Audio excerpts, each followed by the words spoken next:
Donald Trump's Treasury pick says U.S. should boost sanctions on Russian oil. Dear viewers, please subscribe this channel and share this news. Scott Bessent said the U.S. should increase sanctions on Russian oil producers to force Moscow to negotiate with Ukraine, as he criticized the Biden administration for not being tougher on Vladimir Putin's regime.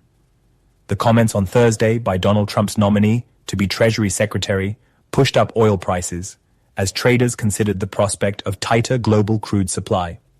The new administration is also expected to target Iranian and Venezuelan oil with tougher sanctions as Trump seeks to increase economic pressure on the U.S.'s adversaries.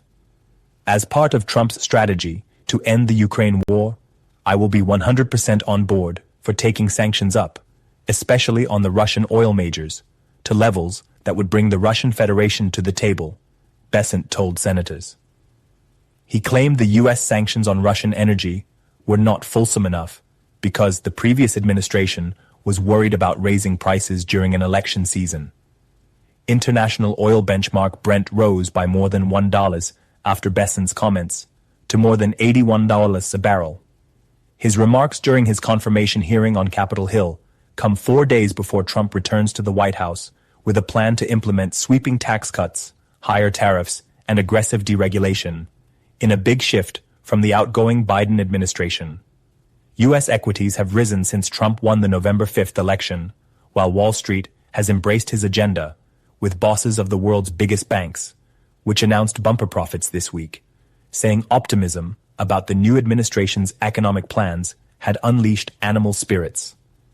However, big bank executives speaking this week also cautioned that Trump's threats to impose sweeping tariffs could be inflationary.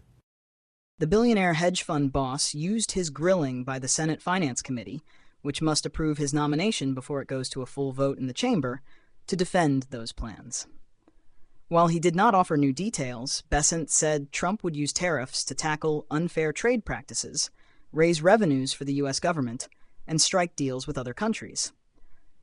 Bessent also said Trump would push China to buy more U.S. agricultural products, such as corn and soybeans, under the terms of the purchasing deal Trump negotiated with Beijing to ease trade tensions during the Republican leader's first administration. Trump would continue to aggressively apply export controls to U.S. goods going to China, he said.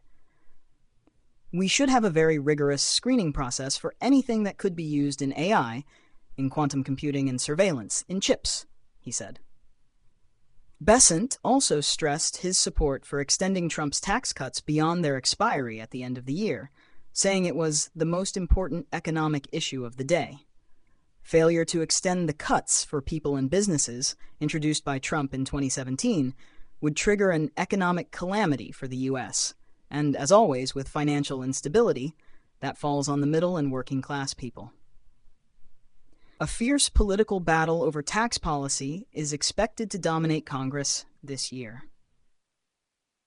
On the economic outlook, Bessent said he believed inflation would continue to move closer to the Federal Reserve's 2% target and insisted that the Trump administration would respect the central bank's independence on monetary policy.